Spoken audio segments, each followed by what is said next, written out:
በአንገታችሁ ውስጥ ያለች አንዲት ትንሽ እጢ የዕለት ተዕለት ጉልበትን፣ የሰውነት ክብደት መጠንን፣ የስሜት ሁኔታን፣ የልብ ምት፣ የቆዳ ጤንነትናም የማስታወስ ችሎታችንን ጭምር በዝምታ እየተቆጣጠረችው እንደሆነ ታውቃላችሁ? በአሁኑ ጊዜ በሚሊዮኖች የሚቆጠሩ ሰዎች ሳይረዱት በታይሮይድ እጢ ችግር ይሰቃያሉ። ምልክቶቹም በጣም በቀስታ እናም በሂደት ስለሚመጡ አብዛኛው ሰው ምልክቶቹን ከውጥረት ወይም ከስትረስ፣ ከእድሜ መግፋት ወይም ከስራ መብዛት ጋር ያገናኛቸዋል። ነገር ግን ይህ ትልቅ ስህተት ነው። በዛሬው ቪዲዮአችን ላይ የታይሮይድ እጢያችሁ በትክክል እየሰራ እንዳልሆነ የሚጠቁሙ 10 የመጀመሪያ ማስጠንቀቂያ ምልክቶችን በዝርዝር እንመለከታለን። እስከ ቪዲዮ መጨረሻ ድረስ አብራችሁን ቆዩ። ምክንያቱም የመጨረሻው ምልክት ብዙ ሰዎች በፍጹም ትኩረት የማይሰጡትናም በቀላሉ የሚያልፉት ስለሆነ ነው። ከመጀመራችን በፊት ታዲያ እንኳን ወደ ቻናሌ በደህና መጣችሁ። በሳይንስ የተደገፉ ቀላል የሆኑ የጤና ምክሮችን ከወደዳችሁ ይህንን ቪዲዮ ላይክ እና ሼር ማድረጋችሁን እንዳትዘነጉ።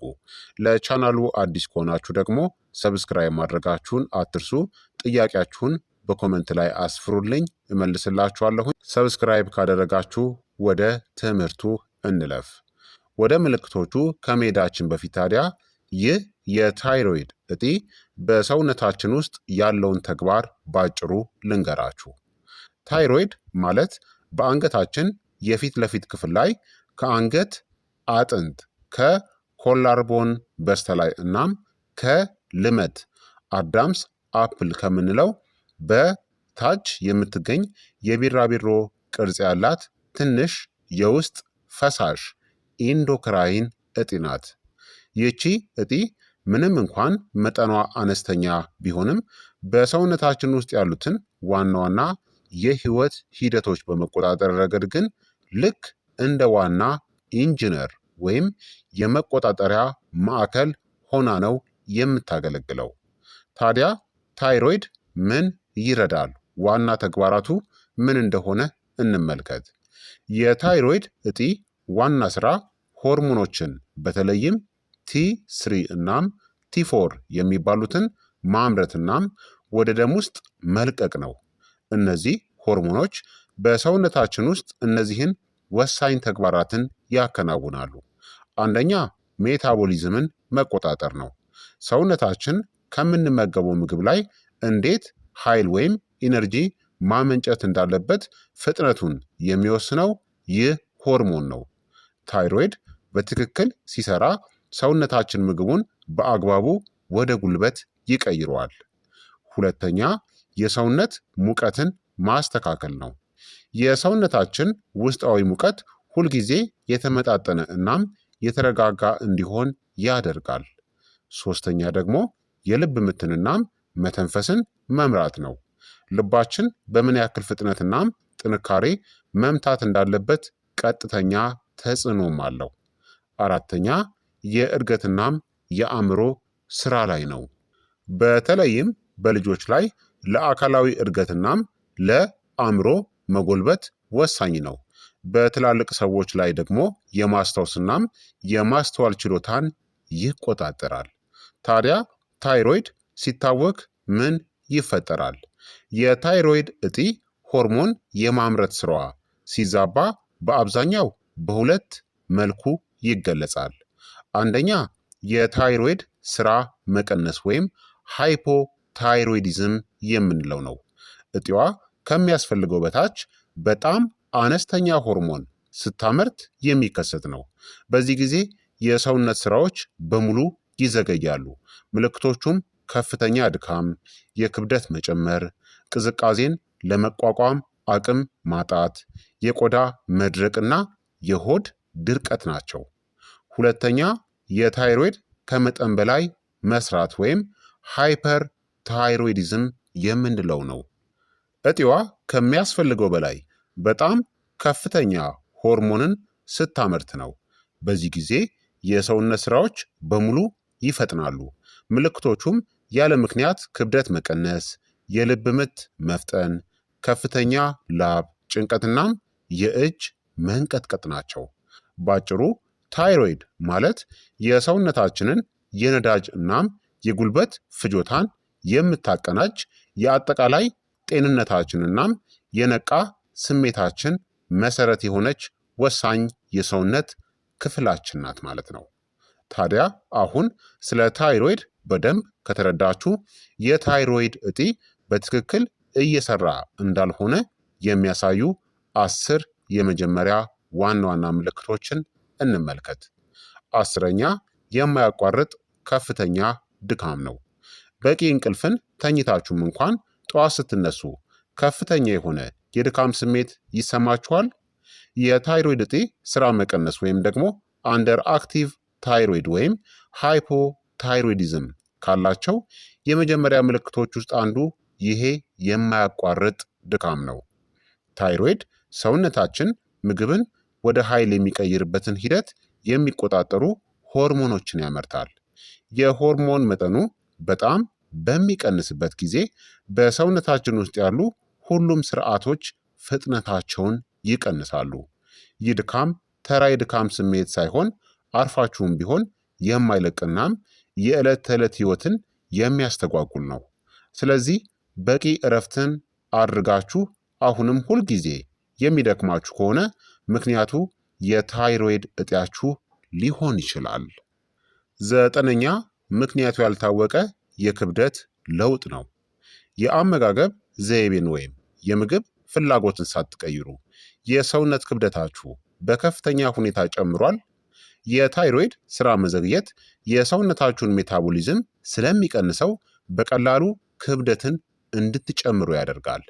በሌላ በኩል ደግሞ የታይሮይድ እጢ ከመጠን በላይ መስራት ወይም ኦቨር አክቲቭ ታይሮይድ ወይም ሃይፐር ታይሮይዲዝም ካለ እንደ ልባችሁ እየተመገባችሁ ወይም ከተለመደው በላይ እየበላችሁም እንኳን ሳይታሰብ ክብደታችሁ በከፍተኛ ሁኔታ እንዲቀንስ ያደርጋል። ያለምንም ግልጽ ምክንያት የክብደታችሁ መጠን በድንገት ከተቀያየረ ይሄ ከሐኪማችሁ ጋር ልትወያዩበት የሚገባ ትልቅ ምልክት ነው።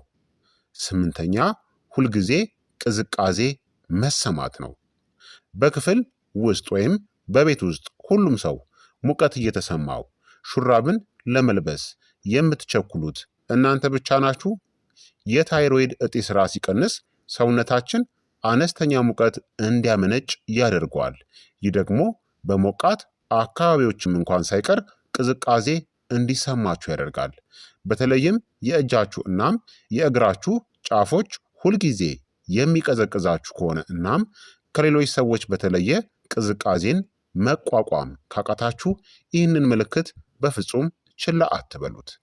7ኛ የቆዳ መድረቅ እናም የፀጉር ችግሮች ናቸው። ቆዳችን እናም ፀጉራችን ብዙውን ጊዜ በሰውነታችን ውስጥ ምን እየተካሄደ እንዳለ የሚያሳዩ የጤናችን ነጸብራቆች ናቸው። የታይሮይድ ሆርሞን መጠን ማነስ ለቆዳ መድረቅ፣ መሻከር፣ ለጥፍር መሰባበር፣ ለፀጉር መሳሳት ወይም ለከፍተኛ የፀጉር መርገፍ ይዳርጋል። ብዙ ሰዎች ዋናው መንስኤ የሆርሞን መዛባት መሆኑን ሳይረዱ ውድ በሆኑ ክሬሞችናም ሻምፖዎች ላይ ገንዘባቸውን ያባክናሉ። መፍትሄው ግን ውስጣዊ የጤና ምርመራ ማድረግ ነው። 6ኛ የስሜት መለዋጥ ነው። የታይሮይድ አካልን ብቻ ሳይሆን አእምሮን እናም ስሜትንም ጭምር ይነካል። የታይሮይድ ስራ መቀነስ ለድብርት ወይም ለዲፕሬሽን፣ ለተነሳሽነት ማጣትናም ለአስተሳሰብ መዘግየትም ምክንያት ሊሆን ይችላል። በተቃራኒው ደግሞ የታይሮይድ እጢ ከመጠን በላይ መስራት ለጭንቀት፣ ለነርቭ መረበሽ፣ ለቁጣ እናም ለመረጋጋት መቸገር መንስኤ ይሆናል። ያለምንም ግልጽ ምክንያት ስሜታችሁ በድንገት የሚቀያየር ከሆነ ከጀርባው የታይሮይድ ችግር ሊኖር ይችላል። 5ኛ የአእምሮ ጭጋግናም የማስታወስ ችሎታ መቀነስ ነው። ቀላል ነገሮችን በፍጥነት ትረሳላችሁ። በስራ ቦታ ወይም በትምህርት ቤት ትኩረት ለማድረግ ትቸገራላችሁ። የታይሮይድ እጢ ችግር ያለባቸው ብዙ ሰዎች አእምሯቸው በጭጋግ የተሸፈነ ያክል እንደሚሰማቸው ይገልጻሉ። ሐሳብን በደንብ ማሰባሰብ፣ ስሞችን ማስታወስ ወይም ነገሮችን ግልጽ አድርጎ ማሰብ ከባድ ይሆንባቸዋል። ይህ ምልክት የታይሮይድ እጢ ችግር በትክክል ታይቶ ሕክምና ሲያገኝ ሙሉ በሙሉ ሊስተካከል የሚችል ነው። አራተኛ የልብ ምት ለውጥ ነው። የታይሮይድ ሆርሞን በልባችን ስራ ላይም ከፍተኛ ተጽዕኖ አለው። የታይሮይድ ስራ መዘግየት ልብ ከተለመደው ፍጥነት በታች በጣም ቀስ ብሎ እንዲመታ ያደርገዋል። የታይሮይድ እጢ ከመጠን በላይ መስራት ደግሞ በተቃራኒው ልብ በጣም በፍጥነት እንዲመታ ወይም የልብ ትርታ እንዲጨምር ያደርጋል። የልብ ምት መዛባት ለሌሎች ከባድ የልብ ህመሞች በርን ሊከፍት ስለሚችል የማያቋርጥ የልብ ምት ለውጥን ካስተዋላችሁ ሳትዘገዩ የህክምና ምርመራን ማድረግ ይኖርባችኋል። ሶስተኛ የሆድ ድርቀት ወይም ተደጋጋሚ ተቅማጥ ነው። የምግብ መፈጨት ስርዓት ለውጦችም ሌላው ቅድመ ምልክት ሊሆኑ ይችላሉ። የታይሮይድ ስራ መቀነስ የምግብ መፈጨትን ስለሚያዘገየው ለከፍተኛ የሆድ ድርቀት ይዳርጋል። የታይሮይድ ስራ ከመጠን በላይ መፍጠን ደግሞ የምግብ መፈጨትን ያፋጥናል። ይህ ደግሞ በተደጋጋሚ ወደ መጸዳጃ ቤት መሄድን ወይም ተቅማጥን ያስከትላል። የምግብ መፈጨት ስርዓታችን ከታይሮይድ ሆርሞኖች ጋር ቀጥተኛ ትስስር እንዳለው ብዙ ሰው አይገነዘበውም። ሁለተኛ በአንገት ላይ የሚወጣ እብጠት ነው። በጣም በቀላሉ በአይን ከሚታዩ የማስጠንቀቂያ ምልክቶች ውስጥ አንዱ በአንገታችሁ የፊት ለፊት ክፍል ላይ የሚፈጠር እብጠት ነው። ይህ እብጠት የታይሮይድ እጢ ማበጡን ወይም እንቅርት ወይም ጎይተር የምንለውን ህመምን ሊያመለክት ይችላል። አንዳንድ ጊዜ እብጠቱ ምንም አይነት ህመም የሌለው ሊሆን ይችላል። በሌላ በኩል ደግሞ ምግብ ለመዋጥ ወይም ለመተንፈስ ምቾት ማጣትን ሊያስከትልም ይችላል። በአንገት አካባቢ የሚወጣ ማንኛውንም አዲስ እብጠት በጤና ባለሙያ መመርመር እጅግ አስፈላጊ ነው። አንደኛ የወር አበባ ዑደት ለውጥ ወይም የመውለድ ችሎታ ለውጥ ነው። ለሴቶች የታይሮይድ እጢ መዛባት ከፅንስ እናም ከስነ ተዋልዶ ጤና ጋር ቀጥተኛ ግንኙነት አለው። የወር አበባችሁ ከመጠን በላይ ሊበዛ፣ ሊያንስ ወይም ደግሞ ከተለመደው ጊዜ ቀድሞ እናም ዘግይቶም ሊመጣ ይችላል። በተጨማሪም አንዳንድ ሴቶች ላይ የማርገዝ ችግርንም ሊያስከትል ይችላል። የታይሮይድ ሆርሞኖች በሴቶች ስነ ተዋልዶ ሂደት ላይ ትልቅ ሚና ስላላቸው ታይሮይድን ማከም እነዚህን ምልክቶችን ሙሉ በሙሉ ሊያስተካክላቸው ይችላል። ታዲያ ወደ ሐኪም መቼ መሄድ አለባችሁ የሚለውን ልንገራችሁ። ከነዚህ ምልክቶች መካከል አንዱን ብቻ ስላያችሁ ወዲያውኑ የታይሮይድ ህመም አለብኝ ወይም ደግሞ አለባችሁ ማለት አይደለም። ምክንያቱም እነዚህ ምልክቶች ከሌሎች የጤና እክሎች ጋርም ሊመሳሰሉ ይችላሉ። ነገር ግን ከነዚህ ምልክቶች መካከል አብዛኛዎቹን በአንድ ላይ ካስተዋላችሁ እናም ምልክቶቹ ለሳምንታት ከቀጠሉ ወደ ጤና ተቋም በመሄድ የሐኪም ምክርን ማግኘት በጣም አስፈላጊ ነው። ቀላል የሆነ የደም ምርመራን በማድረግ ብቻ ታይሮይዳችሁ በትክክል እየሰራ መሆን አለመሆኑን ማወቅም ይቻላል። ቀድሞ ማወቅናም ህክምናን መጀመር ከባድ የሆኑ የጤና ችግሮችን አስቀድሞ ለመከላከልም ይረዳችኋል። በአጠቃላይ የታይሮይድ እጢ በሰውነታችን ውስጥ መጠኗ ትንሽ ቢሆንም በጠቅላላ ጤንነታችን ላይ ግን በጣም ከፍተኛ ተጽዕኖ አላት። ታዲያ ከዛሬው ቪዲዮአችን አዲስናም ጠቃሚ ነገርን ካወቃችሁ ቪዲዮውን ላይክ በማድረግ አበረታቱኝ። እንዲሁም ይህ መረጃ ወይም ትምህርት ይጠቅመዋል ለምትሏቸው ወዳጅ ዘመዶቻችሁ ሼር ማድረጋችሁን በፍጹም እንዳትዘነጉ። ለቻናሉ አዲስ ከሆናችሁ ሰብስክራይብ ማድረጋችሁን በፍጹም እንዳትረሱ። የዛሬው የጤና ትምህርት እንግዲህ ይህንን ይመስል ነበረ። ስለተከታተላችሁኝ እጅግ አድርጌ በጣም አመሰግናለሁኝ። በሚቀጥለው ቪዲዮ እስከምንገናኝ ድረስ መልካም ጤንነት ይሁንላችሁ።